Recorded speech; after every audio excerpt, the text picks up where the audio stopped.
کبھی سوچا ہے کہ پورے ملک کی معیشت یعنی اکانومی آخر چلتی کیسے ہے؟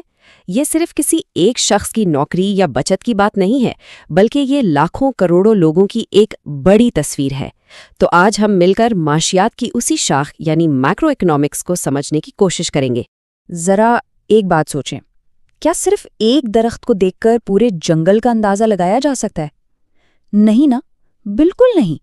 پورے جنگل کو سمجھنے کے لیے تو بھئی سارے درخت، پودے، پورا ماحول سب کو ایک ساتھ دیکھنا پڑتا ہے۔ اور آپ جانتے ہیں معاشیات کا معاملہ بھی کچھ ایسا ہی ہے۔ دیکھیں، معاشیات کو سمجھنے کے دو بڑے زاویے ہیں۔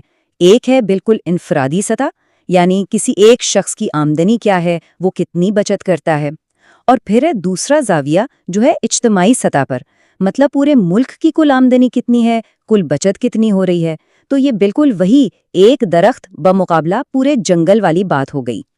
اچھا، تو یہ جو ہم بار بار بڑی تصویر یا پورے جنگل کی بات کریں، اس کو معاشی زبان میں آخر کہتے کیا ہیں؟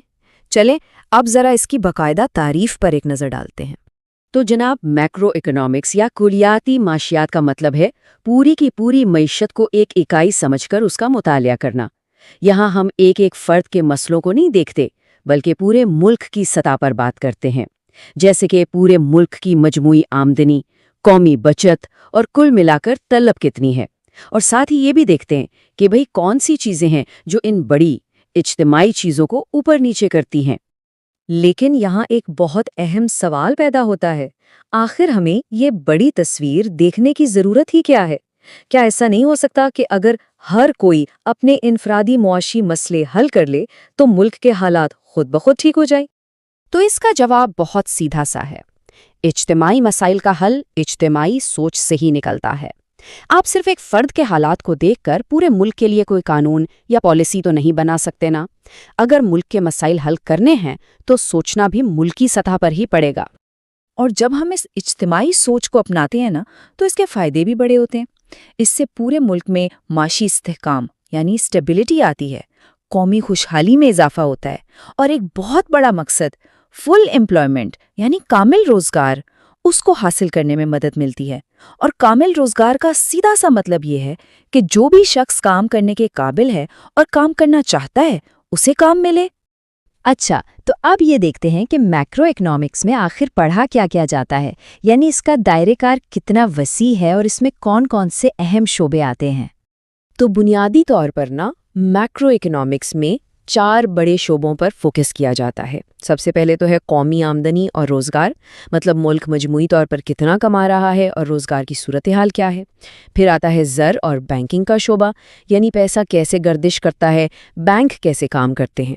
تیسرے نمبر پر ہے سرکاری اور نجی مالیات، جس میں حکومت کے بجٹ اور ٹیکس وغیرہ آ جاتے ہیں۔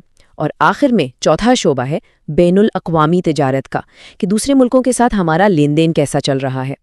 تو یہ سب کچھ پڑھنا، تجزیہ کرنا، یہ سب بہت اہم ہے، لیکن سوال یہ ہے کہ ان سب کے پیچھے اصل مقصد کیا ہے؟ ہم یہ سب کرتے کیوں ہیں آخر؟ میکرو اکنامکس کا حتمی ہدف ہے کیا؟ اور اس کا جواب بہت خوبصورت اور اہم ہے۔ دیکھیں، میکرو اکنامکس کا مقصد صرف اعداد و شمار کا تجزیہ کرنا ہی نہیں ہے، بلکہ اس تجزیے کی بنیاد پر ایسی پالیسیاں بنانا ہے جن سے عام لوگوں کی زندگیوں میں بہتری آئے۔ یہ صرف نمبروں اور گراف کا کھیل نہیں ہے، بلکہ اس کا اصل تعلق عوام کی فلاح و بہبود سے ہے۔ تو آخر میں ایک سوال ہمارے سوچنے کے لیے ہے کہ معاشیات کی اس بڑی تصویر کو سمجھ کر ہم سب اپنی روزمرہ کی زندگیوں کو کیسے بہتر بنا سکتے ہیں؟